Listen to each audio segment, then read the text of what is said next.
This is the family that had an integral part in the building of Lake City. And the museum's been the history of that family and what that family meant to Lake City and what it meant to the Longhorns that they and four other families decided to take a stand on and to save them and make sure they were still around for all of us to enjoy the Longhorns later. But making sure the breed went to market following the Civil War was a major undertaking. The history of Texas cattle drives that began in this area is painted in the museum stairwell, detailing how cattle was moved more than 700 miles up the Chisholm Trail. In the 1800s, if you were traveling from, let's say, Austin to Ryan, that could take you a year. Reason being, you were being attacked by American Indians, and you were also being attacked by rustlers because they wanted that cattle. They wanted that meat. And cattle was where the money was. Annette Conwell is president of the Friends of the Butler Museum and describes what you'll see on a visit here. Well, you're going to walk in, and the first thing you're going to see is a giant longhorn. And so anyway, kids walk in, they're going, wow, look at this, because this longhorn is 20 times their size.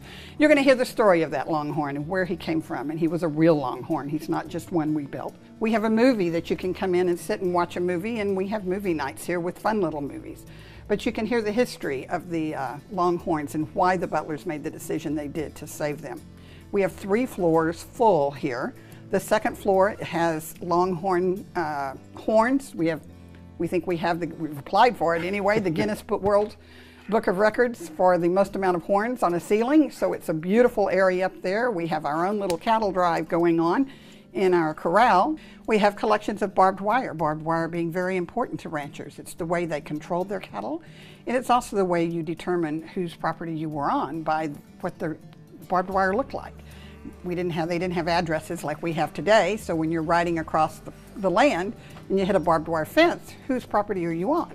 And you could actually look at the barbed wire, and you can figure all that out here. We have it laid out in the story of barbed wire, and you can see hundreds of different kinds of barbed wire here. In addition to the cattle ranching history that surrounds you everywhere, a bedroom set from the Butler family is also on display as a teaching tool. Children today, they don't really have an idea of what life was like back in the olden times, back in the 1900s, and how difficult it was then to what we have today. So we have a bedroom suit from the Butler family that shows the old bed. It didn't have a mattress on it, it has ropes on it, and the old dressers and the old 5 layers of clothing that the women wear, just to show life is very much different from what it used to be in the 1900s, and our children need to understand that difference and where we've come from. On the 3rd floor, you can see other cattle ranch-related relics, including an arms room. And we all know guns played a big part of a cattleman's life. It was either a pistol or it was a rifle. Why was it necessary? Well, my gosh, you were defending yourself against rustlers, stealing your animals, your cattle, and also against the American Indians at that point in time.